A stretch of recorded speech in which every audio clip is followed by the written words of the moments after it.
वसल्लम या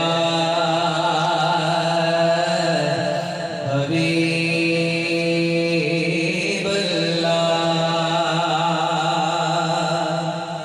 रहमत तमहीना सुभान अल्लाह।